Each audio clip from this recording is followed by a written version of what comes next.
Assalamualaikum warahmatullahi wabarakatuh. Halo semua, kami dari kelompok 2 bersama Jihan, Mariska, Nabila, Najwa, Raisa, dan Safira. Pada kesempatan kali ini, kami akan membahas mengenai materi peluang acak kontinu dan distribusi normal. Simak baik-baik ya.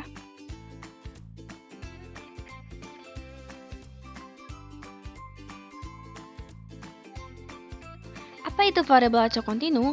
Variabel acak kontinu adalah variabel random yang didefinisikan pada ruang sampel kontinu yang dapat menjalani setiap harga dalam suatu interval atau tabur hingga banyaknya. Lalu, bagaimanakah variabel acak kontinu dapat diperoleh?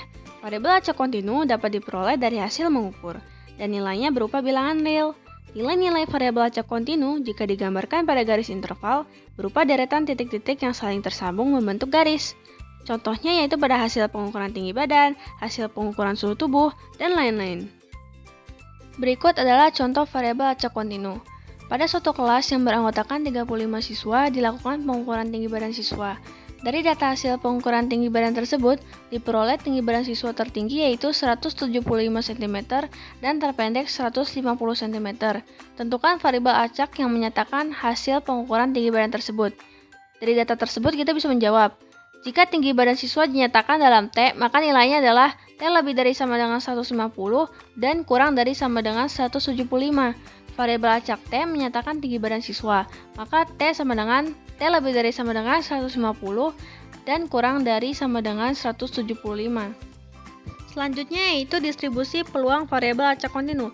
Variabel acak kontinu berupa interval bilangan pada garis bilangan real. Fungsi peluang pada variabel acak kontinu X lebih dari sama dengan A dan kurang dari sama dengan B, X merupakan bilangan real, dinyatakan sebagai fx dengan ketentuan sebagai berikut. Yang pertama, nilai fx lebih dari sama dengan 0 untuk semua X anggota variabel acak kontinu X besar. Lalu yang kedua, luas daerah di bawah kurva Y sama dengan fx pada interval terdefinisinya variabel acak X besar adalah 1, yaitu jika dipilih secara acak sebuah nilai data, peluang terambil nilai data pada interval X lebih dari sama dengan C dan kurang dari sama dengan D, maka peluang dari X lebih dari sama dengan C dan kurang dari sama dengan D itu nilai peluang dari X besar sama dengan X kecil, nilai peluangnya adalah 0 karena tidak ada satu nilai X kecil yang tepat memenuhi nilai X kecil tersebut sebab X kecil merupakan hasil pengukuran. Lalu untuk peluang dari X besar kurang dari sama dengan X kecil itu sama saja dengan peluang dari X besar kurang dari X kecil, lalu sama saja dengan peluang X besar lebih dari sama dengan X kecil, lalu sama saja juga dengan peluang dari X besar lebih dari X kecil. Untuk rumus peluang variabel acak kontinu, kita dapat menggunakan P peluang dengan X dari A sampai B, dan untuk menyelesaikannya kita menggunakan integral dengan batas awal A ke batas akhir B. Fx ini adalah fungsi yang nanti akan diberikan. Dx, X karena kita menggunakan variabel X. Selanjutnya yaitu contoh soal variabel acak kontinu. Diketahui sebuah fungsi peluang fx sebagai berikut. Fx sama dengan x plus 1/4 untuk interval x lebih dari sama dengan 0 dan kurang dari sama dengan 2. Pertama, tunjukkan bahwa fx merupakan fungsi peluang. Pertama, kita akan membuat grafik fungsi. Fx sama dengan x plus 1/4 dalam interval x lebih dari sama dengan 0 dan kurang dari sama dengan 2. Titik potong terhadap sumbu y diperoleh jika y sama dengan 0, maka x plus 1/4 sama dengan 0. Maka diperoleh x sama dengan min 1. Jadi titik potongnya min 1, 0. Lalu titik potong terhadap sumbu y akan diperoleh jika x sama dengan 0, maka f0 sama dengan 0 plus 1/4 menjadi 1/4. Jadi titik potongnya yaitu 0, 1/4. Perhatikan grafik tersebut. Pada interval X lebih dari sama dengan 0 dan kurang dari sama dengan 2, nilai Fx selalu bernilai positif. Luas daerah di bawah kurva Y sama dengan Fx yang garis berwarna merah pada interval X lebih dari sama dengan 0 dan kurang dari sama dengan 2 adalah integral dengan batas awal 0 dan batas akhir 2 X plus 1/4 dx. 1/4 dikeluarkan lalu diintegralkan menjadi 1/4 dikali 1/2 x kuadrat plus x. Selanjutnya kita memasukkan batas awal dan batas akhir dan menjadi 1/4 dikali 1/2 2 kuadrat tambah 2 dikurang 1/2 dikali 0 kuadrat tambah 0. Maka hasil akhirnya yaitu 1/4 dikali 2 tambah 2 menjadi 1. Maka diperoleh fungsi f(x) pada interval x lebih dari sama dengan 0 dan kurang dari sama dengan 2 selalu bernilai positif, dan luas daerah di bawahnya sama dengan 1. Terbukti f(x) merupakan sebuah fungsi peluang. Pertanyaan B. Tentukan nilai peluang x kurang dari sama dengan 1. Maka peluang x kurang dari sama dengan 1 itu sama dengan peluang x lebih dari sama dengan 0 dan kurang dari sama dengan 1. Maka kita menggunakan rumusnya. Maka menjadi integral dengan batas awal 0 ke batas akhir 1, x plus 1/4 dx. 1/4 dikeluarkan, x plus 1 diintegralkan. Maka menjadi 1/4 dikali 1/2 x kuadrat plus x. Selanjutnya, kita masukkan batas awal dan batas akhir, yaitu 1 dan 0. Maka hasil akhirnya menjadi 3/8. Soal C. Tentukan nilai peluang dari x lebih dari sama dengan 1. Jika menurut ketentuan distribusi peluang variabel acak kontinu yang D, maka jawabannya akan menjadi peluang dari x lebih dari sama dengan 0 dan kurang dari sama dengan 2 dikurang peluang x lebih dari sama dengan 0 dan kurang dari sama dengan 1. Itu sama dengan 1 dikurang 38.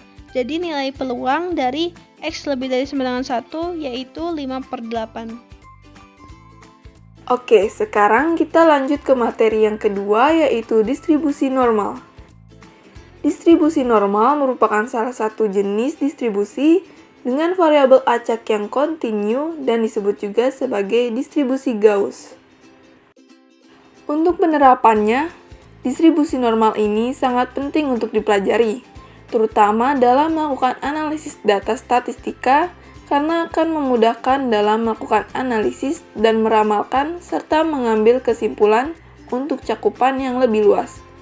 Oleh karena itu, distribusi normal banyak diterapkan dalam berbagai perhitungan statistika dan pemodelan yang berguna dalam berbagai bidang. Distribusi normal dirumuskan sebagai berikut, dengan keterangan pi adalah konstanta dengan nilai 3,14, E bilangan eksponensial dengan nilai 2,7183, mu rata-rata atau mean dari data, dan simpangan baku data berdistribusi normal. Lalu, bagaimana cara untuk menghitung nilai Z? Nilai Z dapat dihitung dengan rumus berikut. Z sama dengan X dikurang mu dibagi simpangan baku. Untuk grafik dari distribusi normal, dapat dilihat sebagai berikut. Pada suatu data frekuensi tertinggi biasanya berada di sekitar nilai rata-rata data. Semakin jauh nilai data dari rata-rata, frekuensinya tentu akan semakin rendah. Kurva tersebut dikenal dengan nama kurva normal atau kurva lonceng karena bentuknya yang seperti lonceng. Persamaan dari kurva tersebut dinamakan fungsi distribusi normal atau distribusi Gauss. Fungsi distribusi normal dengan variabel acak x didefinisikan sebagai berikut. Dengan keterangan variabel acak x berdistribusi normal dilambangkan xn mu, simpangan baku. Jika nilai mu sama dengan 0 dan simpangan baku sama dengan 1, diperoleh distribusi normal baku atau standar yaitu n 0,1. Rumus fungsi variabel acak z yang berdistribusi normal baku adalah sebagai berikut. Lanjut, kita bahas mengenai nilai peluang variabel acak berdistribusi normal baku n 0,1. Grafik distribusi normal baku n 0,1 dapat digambarkan seperti ini. Daerah yang diarsir dapat dikatakan sebagai daerah peluang. Perubahan bentuk dari normal umum menjadi normal baku dapat dilakukan dengan langkah-langkah sebagai berikut. Pertama, cari Z dengan rumus seperti yang telah dijelaskan sebelumnya. Gambarkan kurvanya, tuliskan nilai Z pada sumbu X di kurva di atas, dan tarik garis dari titik Z ke atas sehingga memotong kurva. Luas yang terdapat dalam tabel merupakan luas daerah antara garis tegak ke titik 0 di tengah kurva. Carilah tempat nilai Z dalam tabel normal. Luas kurva normal sama dengan 1 karena mu sama dengan 0. Maka luas dari ujung 0 ke kiri sama dengan 0,5. Lalu luas dari 0 ke titik kanan juga sama dengan 0,5. Luas daerah kurva normal dicari dengan menggunakan tabel Z kurva distribusi normal baku. Untuk tabel Z, distribusi normalnya sendiri dapat dilihat sebagai berikut. Pada tabel di atas terdapat acuan pada baris dan kolomnya. Hal tersebut untuk memudahkan dalam menentukan nilai Z. Berikut langkah-langkah dalam menentukan nilai Z. Pertama, perhatikan pada bagian kolom awal. Misalkan kita akan menentukan nilai untuk 1,56. Maka langkah pertama kita mencari pada baris 1,5. Lalu perhatikan pada baris awal dan carilah nilai 0,06. Tentukan titik temu atau sel dari baris dan kolomnya yang dimaksud. Nilai Z untuk 1,56 adalah 0,9406. Untuk contoh soal, dalam suatu ujian terdapat 300 siswa yang mengikuti ujian tersebut. Diperoleh rata-rata dari hasil ujian yaitu 70 serta simpangan baku hasil ujian tersebut adalah 10. Jika data nilai hasil ujian siswa tersebut berdistribusi normal, maka berapa persen siswa yang mendapat nilai A jika syarat untuk mendapatkan nilai A adalah nilai lebih dari 85? Diketahui dalam soal mu sama dengan 70, simpangan baku sama dengan 10, dan X sama dengan 85. Lalu di sini ditanya Zx lebih dari 85 adalah, untuk penyelesaiannya dapat kita rumuskan X lebih dari 85 sama dengan 1 dikurang Zx kurang dari 85. Akan dihitung terlebih dahulu nilai dari Zx kurang dari 85. Menggunakan rumus yang telah dijelaskan sebelumnya, di sini kita tulis Z sama dengan X dikurang mu per simpangan baku. Lalu kita masukkan tadi yang sudah diketahui menjadi 85 dikurang 70 per 10 menghasilkan 1,5. Sehingga didapatkan hasil dari nilai Z X kurang dari 85 adalah 1,5. Jika kita lihat pada tabel, nilai Z untuk 1,5 adalah 0,9332. Lalu kita masukkan saja di sini menjadi Z X lebih dari 85 sama dengan 1 dikurang 0,9332. Dihasilkan 0,0668. Jika kita ubah menjadi persen, di sini menjadi 6,680%.